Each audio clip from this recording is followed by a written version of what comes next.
Hi, my name is Paige, and I'm going to be Christine's OT today. This is Christine. She is a mom of Jimmy, who is a little fourth grader that I'm seeing. Today we're going to be doing the sensory processing measure, which is an assessment to find out about how Jimmy responds to senses such as touch, sight, and hearing. So today we're going to be doing the home form. There are two other forms, the main classroom and the school environment. Seeing as you're his mom, that's why we're doing the home form. So the teachers and school workers are who would do the other forms. And you can do all three together to get a good holistic view of the child. And we might do those another time. So you told me that you can't read English very well. So today I'm going to be reading the assessment for her. It's actually a self-report from the parent. So in general, the client would actually be filling it out themselves, but I'm going to be reading it aloud today. So the sensory processing measure is a list of statements, and you rate them based on a 4-point scale. It's never, occasionally, frequently, and always. So I already had you fill out the background earlier. This is the form that we're going to be using. Do you have any questions so far? I'm good. All right. So to begin, we're going to take off this top form. It's the profile sheet, which we'll be using later to score it. And now I'm going to read the directions for you.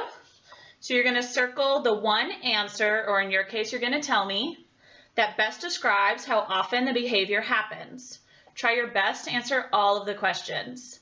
Several questions ask whether your child shows distress in certain situations. Showing distress may include verbal expressions such as whining, crying, or yelling, or nonverbal expressions such as withdrawing, gesturing, pushing something away, running away, wincing, and striking out. You may use the space provided above to add any additional comments on your child's behavior or functioning. And I see you didn't add any comments. So now we're going to go ahead and start the assessment. And what you need to do when taking the assessment, which is what I'll be doing, is you need to press hard when circling your responses, because it's going to press down onto the score sheet, which is underneath. So I'm going to make sure that I do that when she tells me her answers. All right. Does your child play with friends cooperatively without lots of arguments? Never. Never. Does your child interact appropriately with parents and other significant adults, communicates well, follows directions, shows respect, etc.? I'd say occasionally. Occasionally. Does your child share things when asked? I would say occasionally. Occasionally. Does your child carry on a conversation without standing or sitting too close to others? Always. Does your child maintain appropriate eye contact during conversation? Sometimes, or frequently. Frequently. Frequently. Join and play with others without disrupting the ongoing activity? Never. Never. Does your child take part in appropriate mealtime conversations and interaction? I would say occasionally. Occasionally? Occasionally. Does your child participate appropriately in family outings, such as dining out or going to a park, museum, or movie? I'd say never. Never. Does your child participate appropriately in family gatherings, such as holidays, weddings, and birthdays? Occasionally. Occasionally. Does your child participate appropriately in activities with friends, such as parties, going to the mall, and riding bikes, skateboards, or scooters? Never. So this section is asking about vision. Does your child seem bothered by light, especially bright light, by blinking, squinting, crying, or closing his eyes? I'd say frequently. Does your child have trouble finding an object when it is part of a group of other things? I'd say no, never. Does your child close one eye or tip his or her head back when looking at something or someone? Occasionally. Does your child become distressed in unusual visual environments, such as bright, colorful room or a dimly lit room? I would say frequently. Does your child have difficulty controlling eye movement when following objects like a ball with his or her eyes? Occasionally. Does your child have difficulty recognizing how objects are similar or different based on their colors, shapes, or sizes? Never. Does your child enjoy watching objects spin or move more than most kids his or her age? Never. Never. Does your child walk into objects or people as if they were not there? Nope, never. Does your child like to flip light switches on and off repeatedly? No, not do that. Does your child dislike certain types of lighting, such as midday sun, strobe lights, flickering lights, or fluorescent lights? Yes, he always is bothered. Does your child enjoy looking at moving objects out of the corner of his or her eye? Never. We're moving on to the hearing section. Okay. Does your child seem bothered by ordinary household sounds, such as the vacuum cleaner, hair dryer, or toilet flushing? Yes, I would say always. Always. Those are definite issues. Does your child respond negatively to loud noises by running away, crying, or holding hands over ears? Frequently that happens. Does your child appear not to hear certain sounds? Can you tell me a little bit more about that? What's an example? Yeah, so this one is actually, it's a double negative. So Okay. It's kind of the opposite of what the other ones have said. So this item refers to the absence of a typical behavior. So when it says appear not to hear certain sounds, the typical behavior is that he would hear the certain sound. Oh, okay. So a never rating on this item means that the typical behavior is never absent or that it's always present. Okay. And so an always would say that the child never responds in a typical manner. I would definitely lean towards frequently then. Frequently. Thanks for explaining that. You're welcome.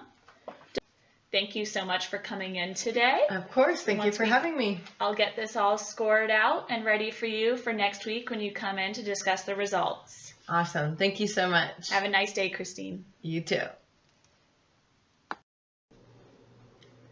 Okay, so now we're going to score it. So the first step for scoring it is you're going to separate the divider that kept it all together. So I already did it. I already tore it off.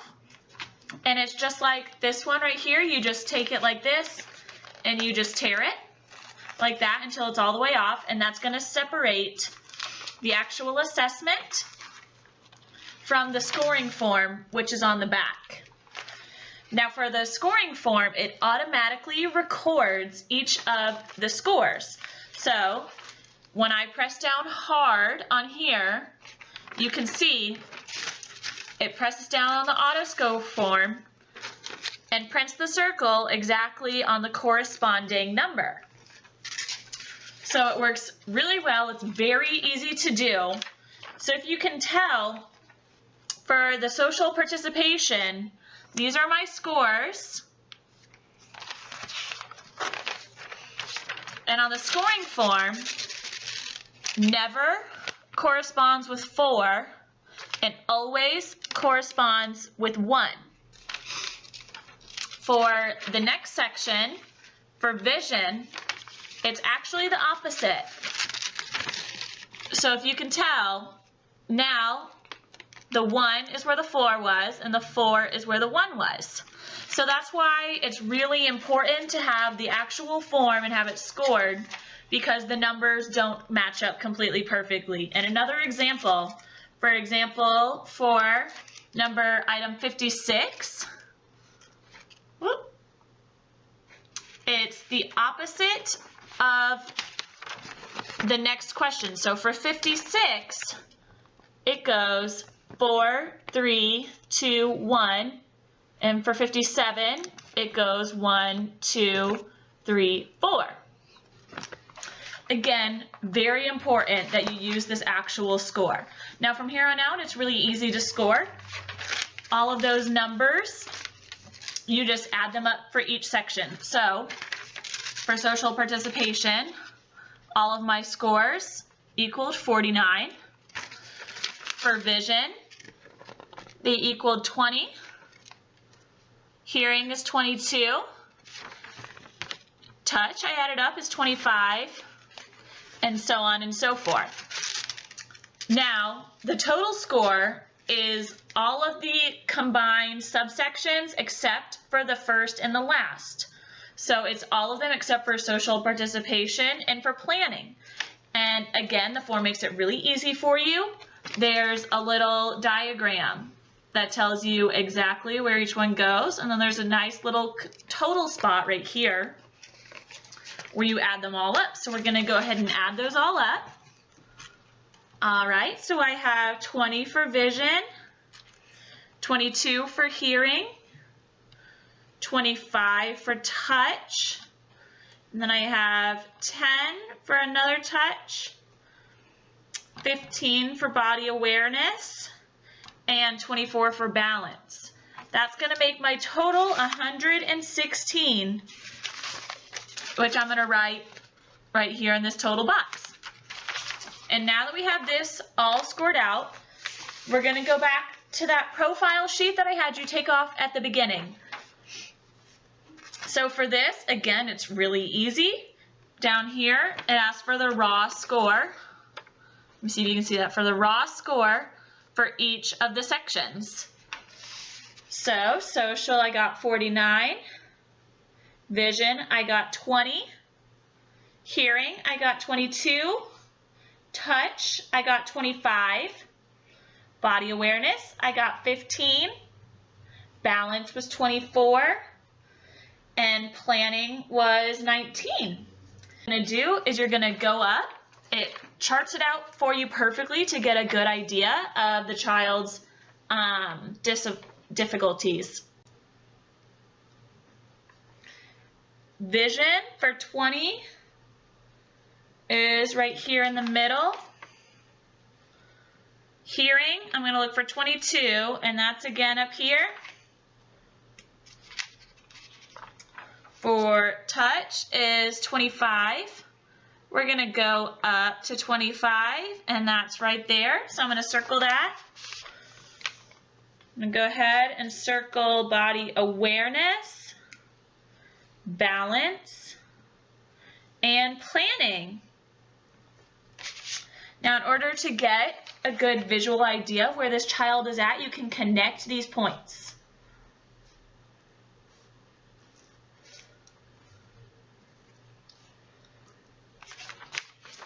So now we have a nice visual representation of what this child's deficits look like.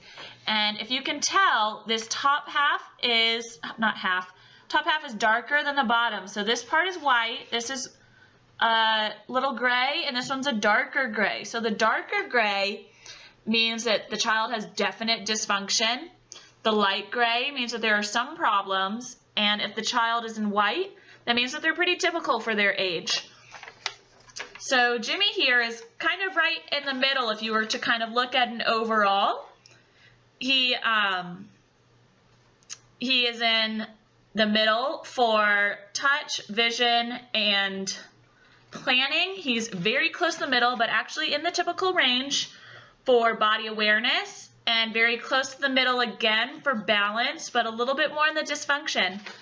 And then he is again in the definite dysfunction for hearing and social participation. So this tells us what we need to work on for Jimmy. Now, if you want, you can go ahead and find the T-scores as well. Again, very simple. You just go, so for vision, his raw score was 20. And I just go all the way over to the side. And his T-score, if you can see, is 67. Down here, you can see there are places for the home form, the main classroom, and the environment. So if you're doing all three of them, then you can record all of the total scores on this one page to keep it all in one place. So from there, what we would know to work on with Jimmy is social participation, hearing, and balance are the main problems that he has. Now, this is based off of Ayer's sensory integration theory. So we will be following that model of practice when we plan our interventions and if we want to do any further assessment. Okay, so that was the sensory processing measure.